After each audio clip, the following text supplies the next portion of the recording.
Magandang araw! Narito muli si Teacher Eileen para sa panibagong aralin.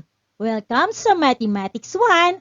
Tayo ngayon ay nasa Week 5, Quarter 2. Ihanda na natin ang ating lapis at papel o kwaderno at ang ating self-learning module. Humanda sa panonood at pakikinig.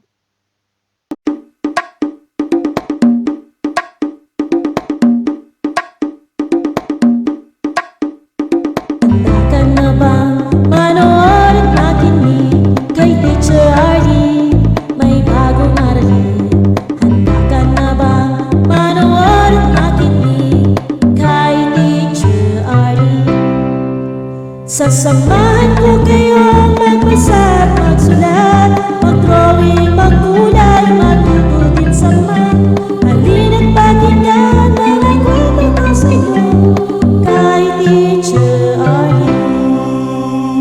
Kakayanin ang aralin kay Teacher Arlene.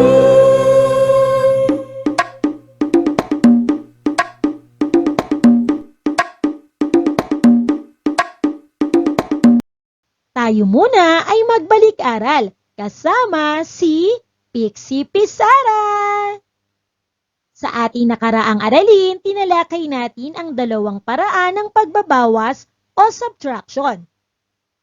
Unang pamamaraan ay pag-aalis o pagtatanggal. Makikita natin kay Pixie Pizarra ang bilangin natin kung ilang lapis. 1, 2, 3, 4, 5, 6, 7, 8, 9, 10.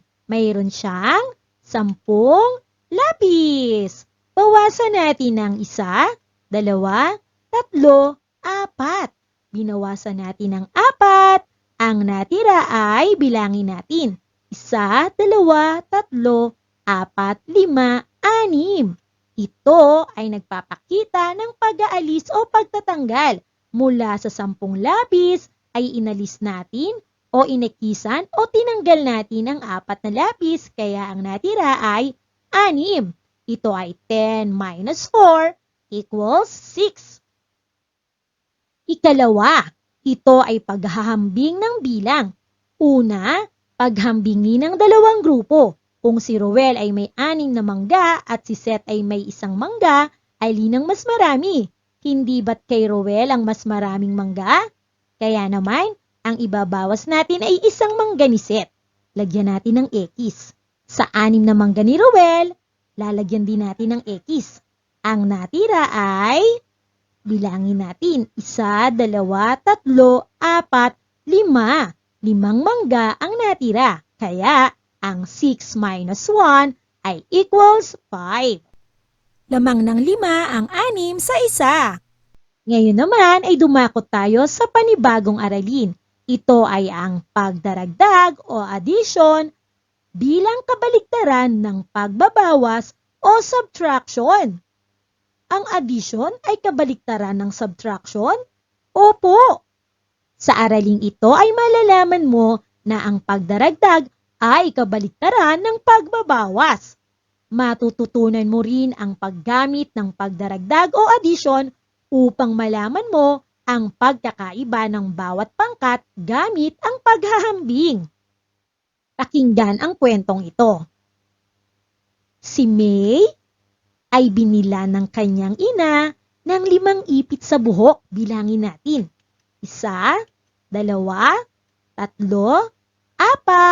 5. Ibinigay niya sa kanyang ate ang 2 nito. Bait naman ni May. 1, 2. Ang ate niya ay mayroon ng 3 ipit dati. Kaya naman, nadagdagan pa ito ng 2. Ilan ang natirang ipit kay May? Ilang ipit naman ang mayroon lahat ang kanyang ate? Ilan ang natirang ipit ni May? Bilangin natin. 1, 2, 3 ang natirang ipit ni May. Ilan naman ang ipit ng kanyang ate kung mayroon na itong 3 ipit at nadagdagan ng 2 pa? Bilangin natin. 1, 2, 3, 4, 5 ipit. Narito muli si May. Mayroon siyang 1, 2, 3, 4, 5 ipit na binili ng kanyang ina.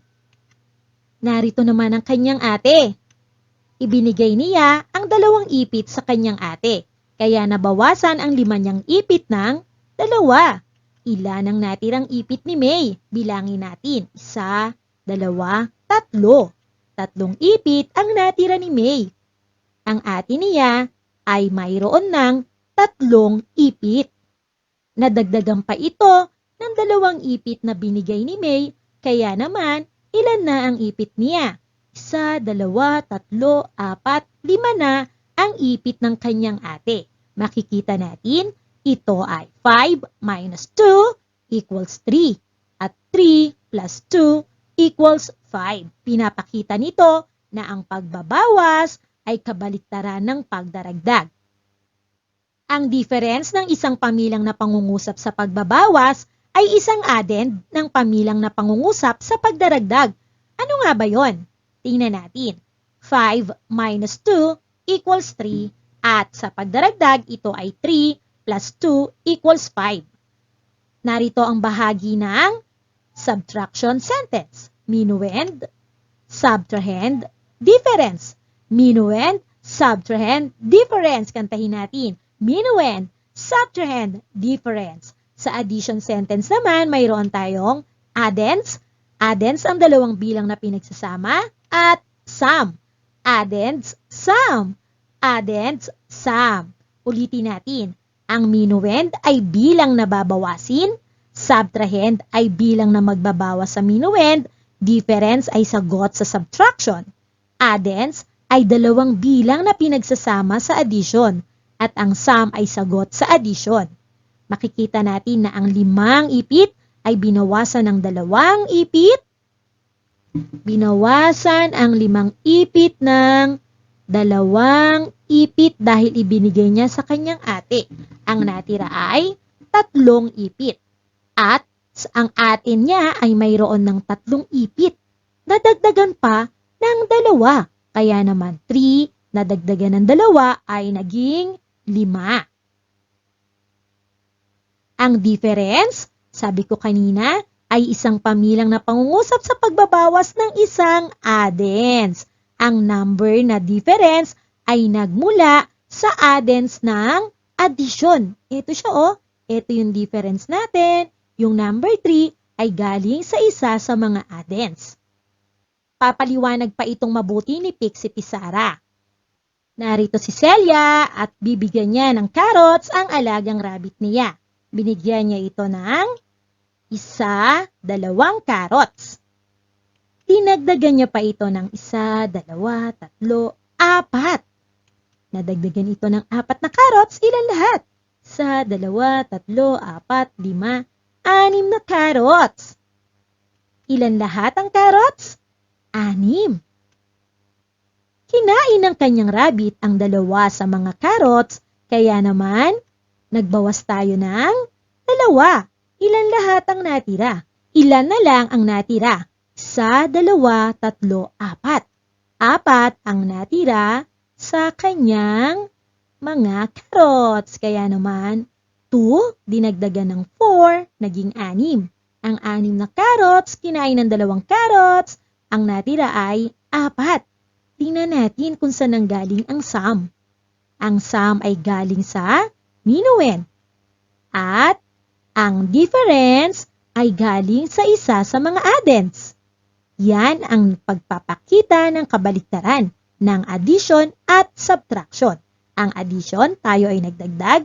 Ang subtraction, tayo ay nagbawas. Ang difference ay mula sa isa sa mga addends. Paliwanag pa nating mabuti kasama si Pixie Pizarra. Pagmasdang mabuti. 3, dagdagan natin ng 2. Ilan? Lahat. 3, 4, 5. Mayroon tayong 5. Baliktarin nga natin ang addends. 2 plus 3 equals 5. And ngayon naman, gawin natin itong subtraction. Kunin natin ang 5. Bawasan natin ng 3. Ilan ang matitira?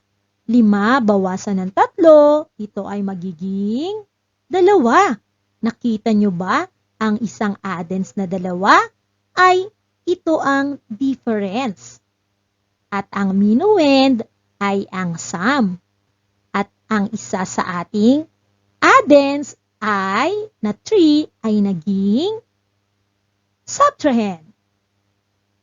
Isa pa, 5 bawasan natin ng ito naman, 2. Anong magiging sagot? 5 bawasan ng 2, matitira ay 3. Ang 3 ay nagmula sa isa sa mga addends.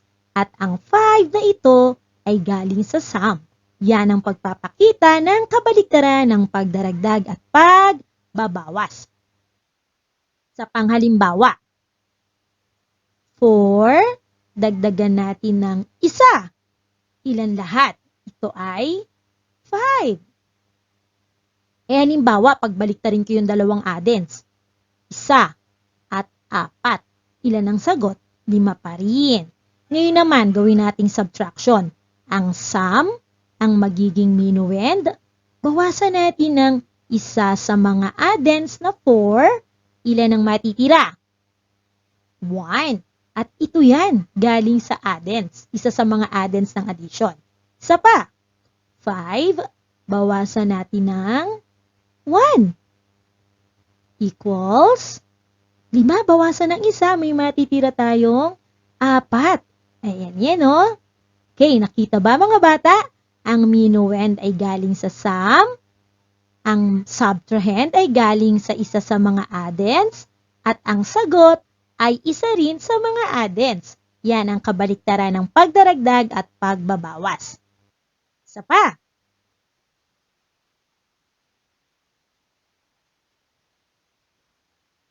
Isa pa. 8. Dagdagan natin ng 3. Ilan lahat? 8 dagdagan ng 3. Meron tayong 11. Sa pagbabawas, ito ay magiging, kunin natin ang sum. 11 bawasan natin ng addends na 8 equals 3. Ang ating difference ay galing din sa addends. Paano naman kung binaliktad natin ang dalawang addends? Magiging 3 plus 8 equals 11. Sa pagbabawas, kunin natin ang sum. Gagawin nating minuend. Bawasan natin ang isa sa mga addends. Ito ay 3 equals, ilan ang matitira? 8. Ang ating difference ay galing din sa addends. Kaya 3 plus 8 equals 11. 11 minus 3 equals 8. Buklatin ang ating module sa pahina 24. Sa gawain sa pagkatuto bilang isa, isulat sa hanay B ang kabaliktarang pamilang na pangungusap na nasa hanay A. Gawin ito sa inyong kwaderno. Pansinin natin sa hanay A, lahat ay pagbabawas. So, ibig sabihin sa hanay B, ang gagawin natin ay pagdaragdag. Yan, gagamit tayo ng ballpen ngayon. Yung magic ballpen ni teacher. Okay. Yan, so sa number 1, mayroon tayong 5, bawasan ng 3 ay equals 2. So, sa pagdaragdag, ang susulat natin ay ilan yung binawas? Ilan ba yung ibinawas? May binawas na 3. Ilan ang natira? Yan ang idadagdag natin. 2. Ilan lahat? So, ang sagot ay 5. 3 plus 2 equals 5. So, sabayan niyo si teacher. Okay, number 2. 6 minus 4 equals 2. So, gagawin natin ang pagdaragdag, kabaliktaran nito. Isulat muna natin kung ilan yung binawas at ito ay 1, 2, 3, 4 ang ibinawas. At ilan ang natira? May natirang 1, 2. Yan ang isa sa magiging addends. Equals 4 plus 2 equals ilan lahat? 6. Yan. Nakakasunod ba? Bilang 3 naman ay 7. Binawasan ng 4, ang natira ay 3. So sa pagdaragdag, isusulat natin kung ilan ang tinanggal. At ito ay 4. At ilan ang natira? Ito ay 3. Ilan lahat? Ito ay 7. Ayan, 4 plus 3 equals 7. Okay, next, number 4. Makikita natin ang 4 minus 3 equals 1. Ilan lahat? May 4. Binawasan ng 3, natira ay 1. Sa pagdaragdag, isulat natin kung ilan ang tinanggal at ito ay 1, 2, 3. 3 ang tinanggal. Ilan ang natira? 1. Kaya ito ay magiging 3 plus 1 equals, ilan lahat yan? Pag pinagsama, 4. At sana ay nakasunod tayo. Sa pahina 24, gawain sa pagkatuto bilang 2, isulat ang simbolong plus o minus. Sapat lang upang mabuo ang pamilang na pangungusap. Isulat ang iyong sagot sa inyong kwaderno. Okay, mas mainam na gumamit tayo ng counters. Sa number 1, mayroon tayong 8 blank 5 equals 3. Ano kayang gagawin natin? Tayo ba ay magdaragdag o magbabawas? Okay, tingnan natin ito. 1, nakikita niyo ba sa box? 1, 2, 3, 4, 5, 6, 7, 8. Subukan niya natin bawasan ng 5. Isa, palitan natin yung ballpen natin para kita. 1, 2, 3, 4, 5. May natira tayong 1, 2, 3. Tama. So, ibig sabihin, tayo ay magbabawas. Ayan. Next naman, number 2. Burahin muna ni teacher tong sinulat. Para makapagsagot ulit tayo. Ayan. Yung galing ano, magic eraser, magic ballpen. Okay, number 2. Mayroon tayong 9 na counters. Tayo kaya ay magdaragdag ng 3 o magbabawas ng 3? Subukan nating magbawas. 1, 2, 3. May natirang 1, 2, 3, 4, 5, 6. Ang hinahanap natin ay 12. So, ibig sabihin, hindi tayo magbabawas. Kundi tayo magbabawas, ibig sabihin tayo ay magdaragdag. Dagdagan natin ng 3. Yan. So, meron na tayo ditong 9, 10, 11, 12. Ayun, 12. So, ibig sabihin tayo ay magdaragdag. Yan. Nakuha po ba mga bata? Bura-bura-bura-bura uli ng ating magic eraser. Okay, next naman ay 5 blank 7 equals 7. Gamit tayo ng counters na 5 bilog. Okay, tayo kaya ay magdaragdag o magbabawas? Subukan muna nating magbawas. Bawasan natin ang 5 ng 2. 1, 2. May natirang 1, 2, 3.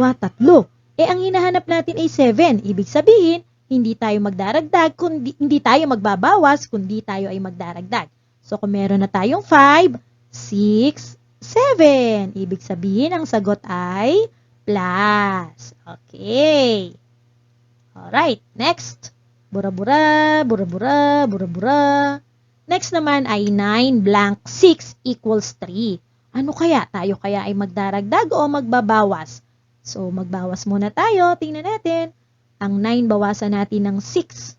Bawasan natin ng 6. Oh, ready. 1, 2, 3, 4, 5, 6. May natira tayong 1, 2, 3. Ibig sabihin, tama na tayo ay nagbawas o nagbawas. Yan. So, bura-bura-bura-bura-bura-bura. Okay, next natin ay 4 blank 2 equals 6. Yan, 4. Bawasan natin ng 2. Tingnan natin kung makukuha natin sagot ay 6. Bawasan natin ng 2. May natirang 2.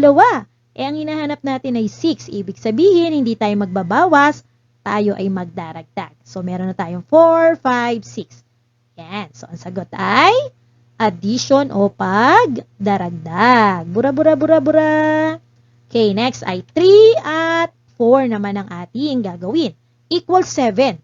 Yung 3, bawasan natin ng 4. Hindi pwede. So, ibig sabihin, magdaragdag tayo ng 4.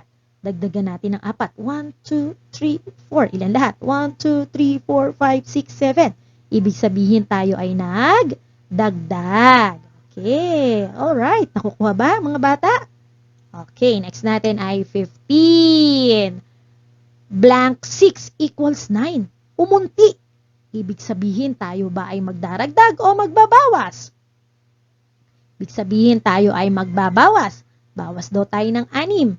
1, 2, 3, 4, 5, 6. May natirang 1, 2, 3, 4, 5, 6, 7, 8, 9. Ibig sabihin tayo ay magbabawas. Okay, next naman ay bura.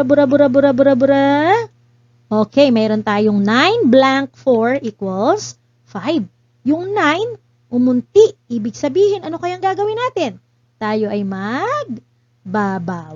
Diba sabi ko no, pag ang sagot sa equals ay umunti, ibig sabihin nagbawas ka. Kapag ang sagot sa equals ay nadagdagan, ibig sabihin ikaw ay nagplus. So dahil ito ay umunti, magbabawas tayo ng 4. 1, 2, 3, 4. At ang natira ay 1, 2, 3, 4, 5. So ang sagot ay minus. Yan. Okay. Next, bura-bura tayo. Bura-bura. Okay, 13 blank 5 equals 8. Umunti. So, ibig sabihin tayo ay magbabawas. Check natin kung tama nga pag tayo nagbawas, kung 8 nga makukuha natin. Okay, 1, 2, 3, 4, 5. Ilan ang natira? 1, 2, 3, 4, 5, 6, 7, 8. Tama. Ibig sabihin tayo ay magbabawas. Okay, next. Number 10. Number 10 na tayo. Okay. Alright. Teka, tanggalin ko na ito. Baka akala nyo ito minus. Okay. 5 blank 2 equals 7. Yung 5 naging 7, ibig sabihin na dagdagan. O, anong gagawin natin ngayon? Tayo ay magpa-plus. Subukan nga natin. Dagdagan natin daw ng 2. 1, 2, 3, 4, 5, 6, 7. Tama. Ibig sabihin tayo ay magdaragdag o plus. Okay, nakasunod ba lahat mga bata? Hindi natin basta kokopyahin ang sagot. Dapat tayo ay nakikinig. Mahalaga na matutunan kaysa ma-perfect. Okay, ito ay magiging gabay nyo lang. Hindi basta natin kokopyahin. Dapat tayo ay nakikinig mabuti. Buklatin sa pahina 25, gawain sa pagkatuto bilang 3, suriing mabuti ang mga pamilang na pangungusap sa pagdaragdag. Isulat ito sa pamilang na pangungusap ng pagbabawas. Gawin ito sa inyong kwaderno. Kanina, nung gawaing isa, yung subtraction ginawa nating addition. Ngayon naman, yung addition, gagawin nating subtraction. Napakadali lang yan, children. Kunin lang natin ang sum ng 4 plus 5 equals 9. Ito ang magiging sum natin. Bawasan natin ng isa sa mga addends, 4. Pansinin natin, ano kayang magiging sagot? 9 bawasan ng 4, ito ay magiging 5. Ito ay galing din sa isa sa mga addends. Okay, number 2. 8 plus 6 equals 14. Sulat lang natin dito, 14 yung sum. Bawasan natin ng 8. Ang sagot ay, ayun, 6. 14 minus 8 equals 6. Next naman ay 9 minus, kunin lang natin ito, equals, kunin natin to, 2. Yan, tingnan nyo natin kung tama. 9 daw, bawasan ng 7. Ang sagot ay 2. Okay, dito naman, kunin natin ang sum. Magiging 12, minus kunin natin ang isang addends, equals, ano magiging sagot? 9. O, check nga natin kung tama, baka mamaya mali yung sagot natin.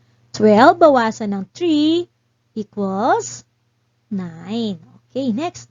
4 plus 7 equals 11. Kunin lang natin tong sum. Bawasan natin ng isa sa mga addends na 4. Ang magiging sagot ay 11 bawasan ng 4 ay magiging 7. Tama. Yan o. 7 plus 4 equals 11. Okay, next.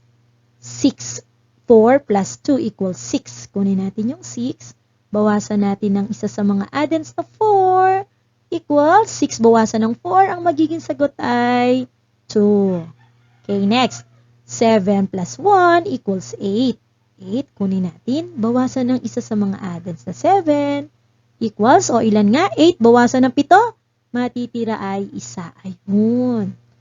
Next, 5 plus 2 equals 7. Bawasan natin ng isa sa mga addends na 5. Ang matitira ay 2. Next, 8 plus 6 equals 14. Bawasan natin ng 8 equals, ayun, 6. Next, 6 plus 2 equals 8. Kopyahin lang natin yung 8, bawasan natin ang isa sa mga addends, equals 2. Ayan, 8 bawasan ng 6, ang sagot ay 2. Nakasunod ba? Kung di nakasunod, pwede nating balikan. Tandaan, hindi natin basta kokopyahin lang ang sagot, mas mahalaga na maunawaan. Okay, next. Pahina 25 pa rin tayo, gawain sa pagkatuto bilang 4. Basahin at unawain ang suliranin sa ibaba. Sagutin ang mga tanong sa iyong kwaderno. Si Sol ay may 16 na holen. Ito si Sol. Yan, meron daw siyang 16 na holen. Bilangin nga natin yung kanyang holen. 1, 2, 3, 4, 5, 6, 7, 8, 9, 10, 11, 12, 13, 14, 15, 16 na holen. Ibinigay niya sa kanyang kapatid ang 5. Oh, mabait si Sol. Binigay niya ang 5 sa kanyang kapatid. Sa 2, 3, 4, 5. Ilan ang natirang holen kay Sol? Mamaya natin sagutin. Sagutin muna natin ang unang katanungan. Anong katangian ang ipinakita ni Sol? Anong katangian yon na dapat tinataglay ng isang batang tulad ninyo? Okay, siya ay mapagbigay. Hindi siya madamot. Susulat natin dito, mapagbigay. Ayan, sulat natin. Pwede nyong sabayan si teacher. Okay, mapagbigay. Ngayon, ilang holen ang ibinigay ni Sol sa kanyang kapatid? Ayun. Sabi meron siyang 16, yung 5 daw ay ibinigay niya sa kanyang kapatid. Ang sagot natin ay 5 holen. Ilan lahat ang holen ni Sol? Okay, ayun, ito ang holen ni Sol. Meron siyang 16 na holen. Ilan ang natirang holen kay Sol? Ngayon, bilangin natin. 1, 2, 3, 4, 5, 6, 7, 8, 9, 10, 11. Okay, 11. Ano ang iyong ginawa upang malaman mo ang natirang holen ni Sol? Tayo ay nagbawas. Susulat natin dito. Nagbawas po tayo. Nagbawas o nagminus. Ipakita nga natin. Yan, yung 16. Binawasan ng 5. Yan. 6 bawasan ng 5. May matitirang 1. Baba natin ang 1, ayun ang sagot natin, 11. Yan. Sana ay maraming natutunan ngayong araw na ito. Maraming salamat sa panonood at pakikinig sa amin ni Pixie Pizarra. Kung hindi mo pa tapos sagutan ang iyong module, ay maaari mong balikan ang video na ito. Sana ay marami kayong natutunan. Muli ito si Teacher Eileen na nagsasabing, ang karunungan ay susi sa iyong tagumpay. Paalam hanggang sa muli! Please don't forget to like, share, and subscribe and click the bell icon for more videos.